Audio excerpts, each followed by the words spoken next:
Hello guys, hello to all of you. मैं हूं Simran from study point by Seema. जैसा कि आप जानते हैं, हम पढ़ रहे हैं Rajasthan GK for all competition exam.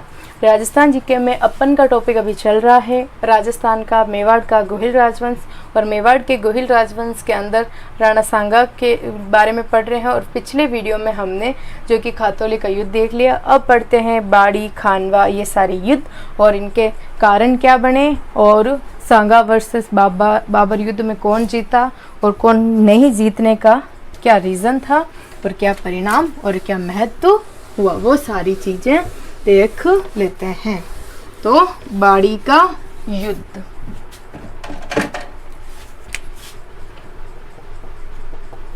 बाड़ी युद्ध जैसे कि खातौली का हो गया 1517। अब बाड़ी का युद्ध, तो पहले सबसे पहले बाड़ी है कहाँ, तो बाड़ी है धौलपुर। और बाड़ी का युद्ध 1519 ईस्वी। जैसे कि 1517 में खातौली और उसके जस्ट 2 साल बाद में कौन सा युद्ध हुआ, बाड़ी, जो कि धौलपुर में है। बाड़ी का युद्ध 1519। इसमें क्या हुआ था, जो इब्राहिम लोदी खातौली के युद्ध में हार गया था, तो उन्होंने अपनी हार का बदला लेने के लिए, जो कि मतलब उद्देश्य से अपनी प्रजा के प्रतिरोध शोध लेने के लिए, किसने, तो पता चल ही गया फर्स्ट कौन हुआ, इब्राहिम लोदी इसका।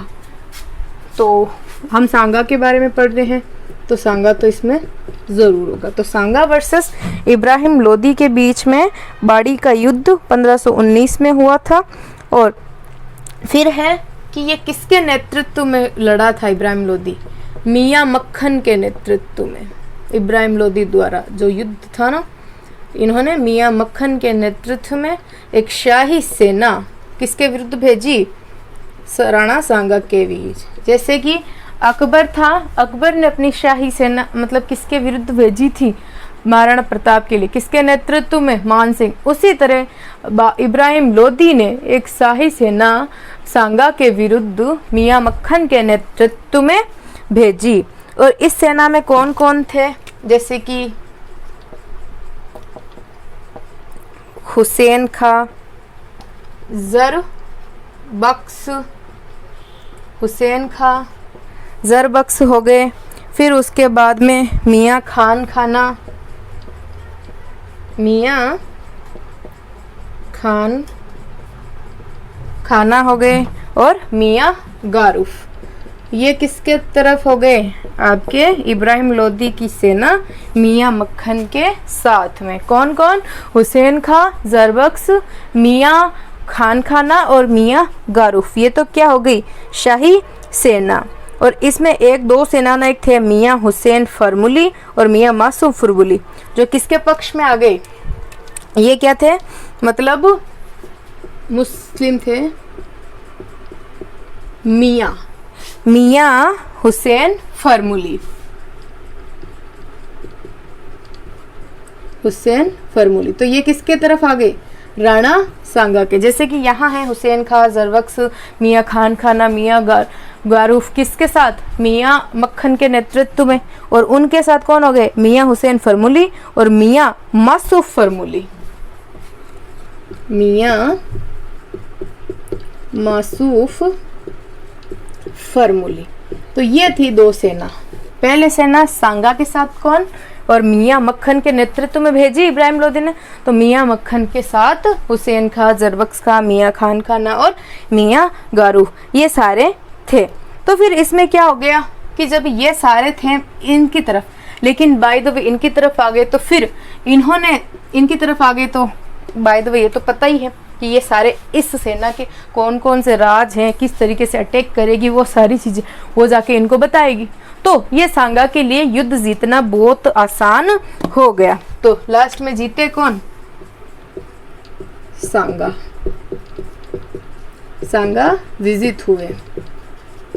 क्योंकि ये तो है ना कि जब ये दोनों मुस्लिम मतलब शाही सेना के सदस्य जब यहाँ से इधर इनके पक्ष में आएंगे, तो ये क्या करेंगे, जो मियाँ मक्खन के सेना की जो भी बातें थी वो सारी आके इनको बता देंगे, कैसे अटैक किए करेंगे वो क्या सारी चीज़ें। तो फिर सांगा की विजय तो वो तो निश्चित है। तो सांगा जो कि विजित हो गए, और फिर उसके बाद में मियां मक्खन की हार हो गई। फिर सांगा ने सिकंदर लोदी द्वारा अधिकृत जो भी क्षेत्र हैं इस युद्ध के बाद, सिकंदर द्वारा अधिकृत क्षेत्र मालवा को पुनः प्राप्त किया। किसने किया? राणा सांगा ने, बाड़ी का युद्ध जीतकर। यानी कि जो इब्राहिम लोदी की सेना थी मियां मक्खन के नेतृत्व में, उनकी हार हो गई। हार होने का मेन रीजन क्या था कि इन दोनों का इधर से इधर आना और सारी पोल खोलना, कैसे अटैक, सारी बातें बता देते हैं। यही तो रीजन होता है कि दो घर वालों के बीच में यदि कोई तीसरा जाए तो भी हार हो ही जाती है। तो ये आ गया। अब जैसे कि यहाँ तक तो हम इब्राहिम लोदी के साथ पढ़ रहे थे, राणा सांगा का जो भी कैरेक्टर है। अब हम पढ़ते हैं राणा सांगा वर्सेस बाबर, कैसे हुआ, क्या सारी चीज़ें, कौन कौन से युद्ध, वो सारी चीज़ें हम देख लेते हैं। तो बाड़ी का युद्ध हो गया। अब जैसे कि इब्राहिम लोदी तक उनके साथ चल रहा था, राणा सांगा का अभी तक तो संघर्ष। अब बात करती है बाबर और राणा सांगा के बीच में युद्ध। तो पहले हम देख लेते हैं बाबर कौन था। तो बात आती है बाबर की, कौन था, क्या था, वो सारी चीजें हम देख लेते हैं। तो ये पहली बात तो सांगा के साथ युद्ध हुआ तो सांगा के समकालीन था, यही बात है। क्योंकि ऐसे बहुत सारे क्वेश्चन आते हैं कभी कभार बाय द वे एक, कि किस राजपूत शासक के साथ कौन सा मुगल शासक समकालीन, यानी कि उसके काल में समकालीन था। जैसे कि राणा सांगा के समकालीन कौन था? बाबर। तो बाबर काबुल का शासक क्या था? काबुल का शासक तथा तैमूर लंका वंशज, तैमूर लंका वंशज के साथ में काबुल का शासक कौन था? बाबर। वंशज उमर शेख मिर्जा का पुत्र, किसका पुत्र? उमर शेख मिर्जा का पुत्र। ये हो गई बाबर की आइडेंटिफाई, ये हो गया। लेकिन बाबर जो कि अपने माता पिता के दो क्षेत्रों के आधार पर जाना जाता है, तो बाबर की माता चंगेज खा के वंश जिससे संबंधित थी। इनकी जो माता है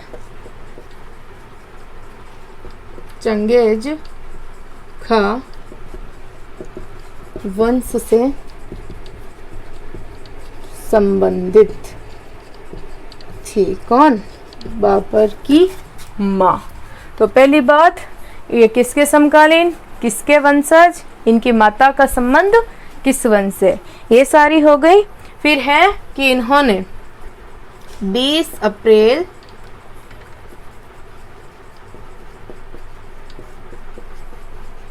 1526 को इब्राहिम लोदी के साथ वर्सेस बाबर एक युद्ध हुआ था, जिस युद्ध का नाम पानीपत का प्रथम युद्ध, पानीपत का प्रथम युद्ध। तो बाबर के काल का प्रथम युद्ध, उनके जीवन काल का 20 अप्रैल 1526 को, जो कि इब्राहिम लोदी वर्सेस बाबर हुआ था। अब ये बात आ गई। फिर बात आती है कि ये तो बाबर की आइडेंटिफाई है, लेकिन सांगा का इनके साथ कैसे लिंक हुआ और सांगा से इनके साथ युद्ध के क्या क्या रीजन बने, वो सारे हम देख लेते हैं। तो बाबर वर्सेस सांगा फाइट रीजंस, के दोनों के बीच युद्ध के क्या क्या कारण बने। सांगा वे बाबर के मध्य युद्ध के कारण, यानी कि इन दोनों के बीच में युद्ध के कौन कौन से कारण हुए, किस किस कारणों से जो कि युद्ध हुआ दोनों के बीच में। तो पहली तो बात आती है साम्राज्यवादी नीतियां। क्या? साम्राज्यवादी नीतियां। तो दोनों ही चाहते थे कि हमें साम्राज्य मिले। बाबर चाहता था कि मैं पूरे हिंदुस्तान को अपनी मुट्ठी में रखूं, तो राणा सांगा चाहते थे कि दिल्ली में राजपूत शासन हो। तो इसमें आ गया कि बाबर तो क्या चाहता था, हिंदुस्तान सुल्तान की इच्छा,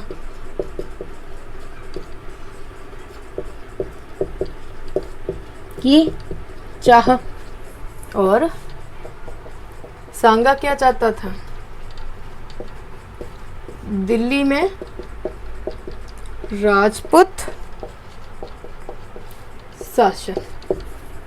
ये तो चाहते थे महाशय कि पूरी इंडिया पे इनका राज हो, और सांगा चाहते थे कि दिल्ली में राजपूत शासन स्थापित हो। तो इन दोनों रीजन्स को लेके इन दोनों के बीच में हमेशा ही प्रतिस्पर्धा, जैसे कि दो बच्चों के बीच कंपटीशन होता है, उसी तरह प्रतिस्पर्धा रही। फिर दूसरा है संधि उल्लंघन। क्या था? संधि उल्लंघन। तो ये हुआ था जैसे कि पानीपत प्रथम युद्ध हुआ था उस टाइम। पानीपत प्रथम युद्ध के दौरान, और पानीपत युद्ध कब? बाबर वर्सेस सांगा 20 अप्रैल और 1526 को संधि हुई इन दोनों के बीच। क्या हुई थी? संधि हुई थी। किस किस के बीच? बाबर और राणा सांगा के बीच में, कि जो ये सांगा है, सांगा ये क्या करेंगे? संधि के अनुसार सहायता करेंगे। किसको? बाबर को, इब्राहिम लोदी के खिलाफ। क्योंकि युद्ध किसके बीच हुआ था? मतलब पानीपत का प्रथम युद्ध, इब्राहिम लोदी वर्सेस बाबर। तो बाबर ने सांगा के साथ संधि की कि आप हमें इब्राहिम लोदी के खिलाफ सेना दो, इब्राहिम लोदी के खिलाफ आप हमारे साथ लड़ो, इब्राहिम लोदी के खिलाफ आप हमारे साथ लड़ो। सांगा से ये कहा था, और हम आपको बदले में क्या देंगे? बाबर ने कहा कि जो आगरा का क्षेत्र है, विजय उपरांत हम आपको दे देंगे।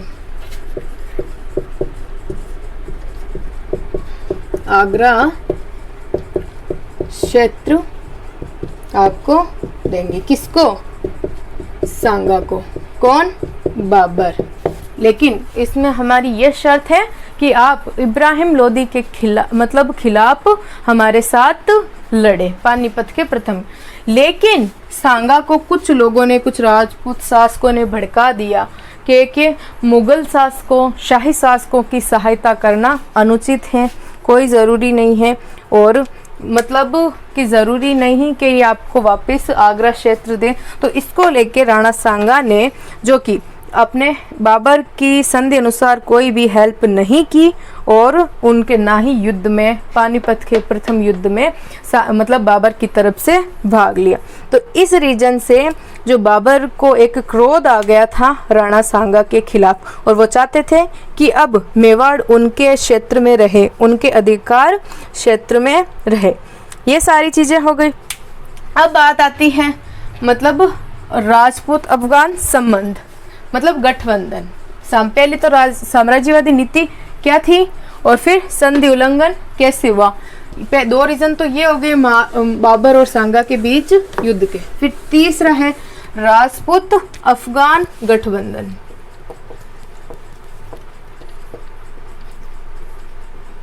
अफगान गठबंधन, राजपूत अफगान गठबंधन। तो ये किसके बाद की बात है? पानीपत प्रथम युद्ध के बाद।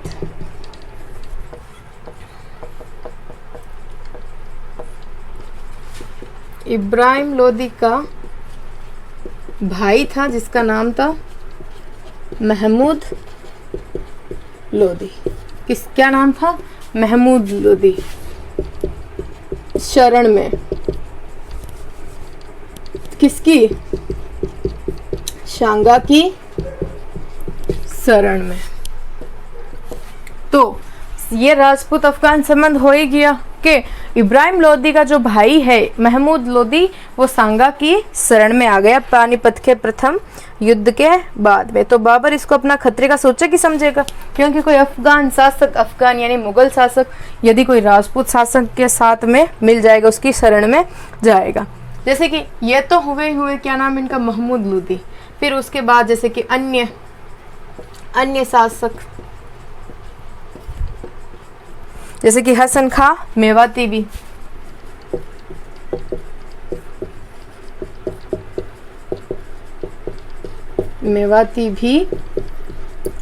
सांगा की शरण में। हसन खां मेवाती और महमूद लोदी जो कि एक सेनापति थे, हसन खां मेवाती एक सेनापति उनका, और महमूद लोदी जो कि इब्राहिम लोदी के भाई थे, दोनों का सांगा की सेना के अंदर आना यानी कि सांगा की शरण में आना और उनके साथ मिल जाना, ये बाबर के लिए बहुत बड़ा खतरा था। क्योंकि राजपूत और अफगान संबंध हो गए तो फिर बाबर की हेल्प कौन करेगा? तो फिर इसके बाद में क्या हुआ? सांगा ने इब्राहिम लोदी को परास्त कर जो दिल्ली से जो भी मतलब क्षेत्र लिए थे, बाबर उनको क्या करना चाहता था? पुण्य प्राप्त करना चाहता था। क्योंकि आपको पता है खातौली के युद्ध में इब्राहिम लोदी को हराकर सांगा ने दिल्ली के भागों को अपने मेवाड़ में मिला लिया था। तो बाबर चाहते थे कि अब जो भी क्षेत्र राणा सांगा ने लिए हैं अधिकार करके वो वापस उनको मिलने चाहिए। तो इसी को लेके मतलब इनके बीच में आगे युद्ध चलते रहे। लेकिन इससे पहले एक बात आती है जिसको कहा जाता है बयाना अधिकृत। बयाना अधिकृत चाह। तो दोनों में ही थी बयाना अधिकृत चाह कि वे दोनों ही जो कि बयाना को प्राप्त करें। क्योंकि बयाना क्या था? राजस्थान प्रवेश द्वार भरतपुर के पास स्थित, यानी कि बयाना भरतपुर के पास जो स्थित होने के कारण मतलब राजस्थान का प्रवेश द्वार है, तो दोनों ही चाहेंगे कि भाई ये बयाना है हमारे अधिकार में रहे। तो फिर इसको लेके बयाना का युद्ध हुआ। तो अब हम पढ़ते हैं बयाना युद्ध के बारे में।